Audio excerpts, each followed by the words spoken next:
And these pals, I don't know what it is. I got something gets them rocking. Hypnotize them, oh I already did. Using my power. You want more? I don't know if I'm paid for more though. Just kidding. Smile everybody. Busy here working. Watch this next video, thank you. I'ma get 'em now. They listen to the vibe that I got. Turn it up, baby, they getting crazy. I'm a superhero flying to the top. DJ spin it up. Hey guys, what's up? It's your boy Mikey Bustos once again, aka AntsCanada, bringing you another helpful but random tutorial on ants. It's been a while since I've been able to release a video. I think it's been almost 3 weeks now. But we've been so busy at the store, making your orders, sending them out to you, answering all your customer emails, tons of great stuff. But, you know, not everybody has all the time in the world to be, you know, around their ants for several hours in a day. Realistically, sometimes it gets a little tough to keep up with the maintenance of ants. I've always said that ants are easy to keep, but they are by no means low maintenance. The ants might start off low maintenance when you start with a single gravid queen, but believe me, the duties increase, and they increase fast. I wanted to create a tutorial on some tips that might be of use to you if you reach a very busy spell in life, say, you know, school or work starts to really pick up, or if you go on vacation. First of all, before starting on this tutorial, I wanted to say that it's important to really assess your life, you know, as to whether or not you're really able to accommodate an ant colony or more, you know, and this is something you should really look into before getting another ant colony or even your first ant colony. It's very easy to catch all sorts of queens, you know, DL8s. After mating, you have them all in test tubes.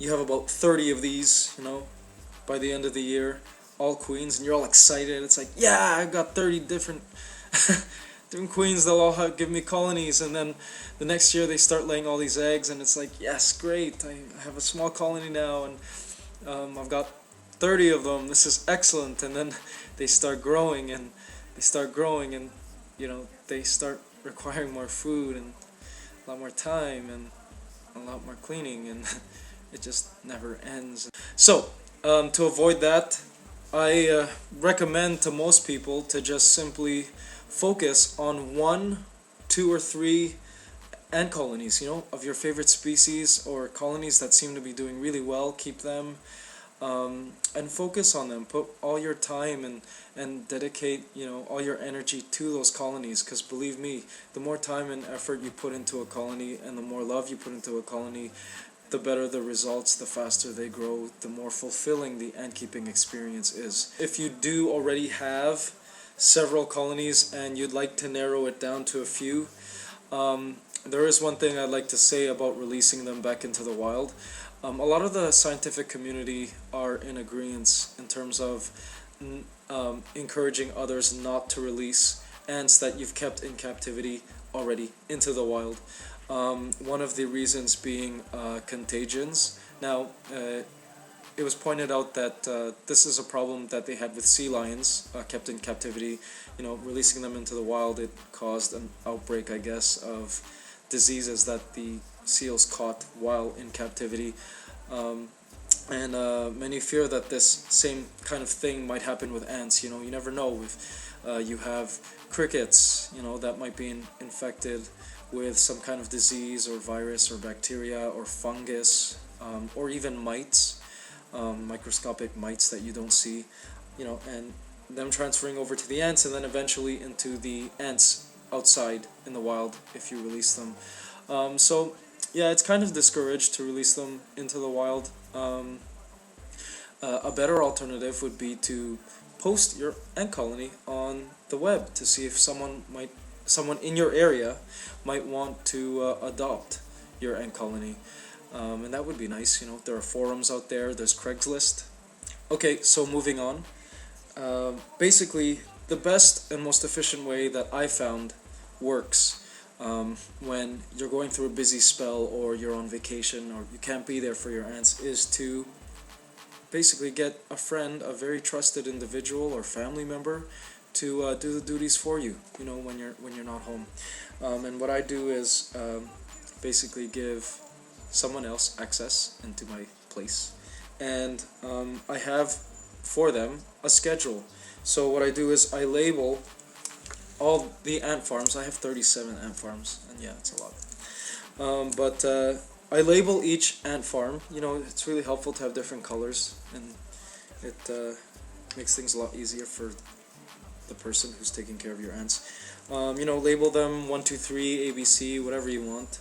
And then basically what you do is you take these baggies. You know, you can buy little baggies anywhere at the store. Baggies like this. And what I do is I label each baggie, nest A, nest B, and nest C. You know, write it on here. And into each baggie, I'll place the food portion of each nest. So, you know, I'll stick in here maybe a dead cricket or mealworm, and I'll also smother it with honey so that they get both the protein and the sweet portion of their diet. And then what I'll do is I'll seal all of these into a larger bag, and then I'll label this Monday, you know, and I'll even put the date.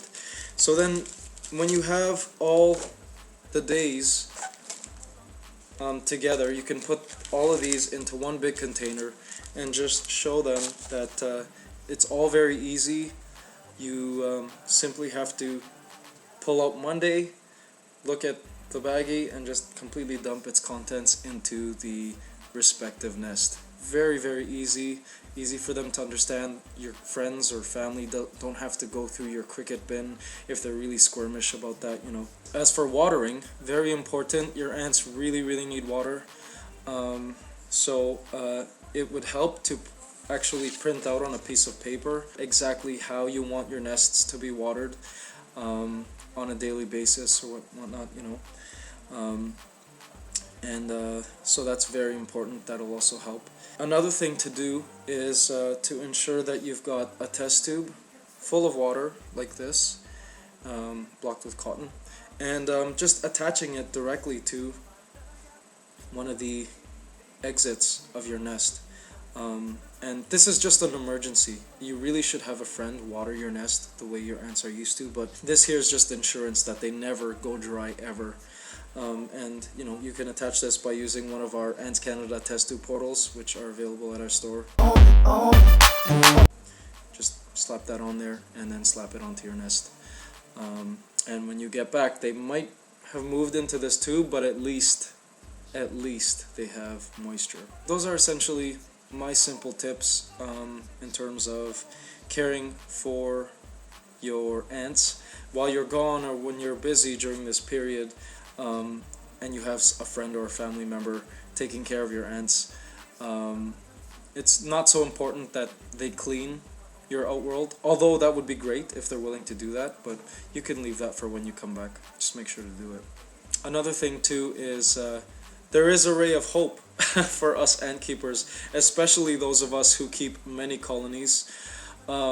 Winter is coming, and as much as I love ants, I admit I do look forward to winter because I could just simply hibernate the ants and not have to worry about them. The AntsCanada Ant Store is coming out with a brand new product very, very soon, which will help you hibernate your colonies and your ants, so you don't have to worry about them, particularly for watering and humidity, which are needed during the hibernation process.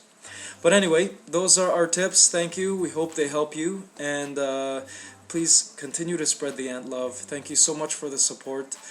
For those of you who are trying to get a hold of me through YouTube or the Facebook group, the best way to have your questions, your great questions answered, is to email us at AntsCanada@yahoo.com. That's AntsCanada@yahoo.com. Honestly, we get something around like 50 different messages, notifications, comments, private messages, and it's hard really to keep up with all of them. So the best thing to do is to email our very knowledgeable and helpful customer service staff to help you with all your questions regarding our products and regarding ant keeping.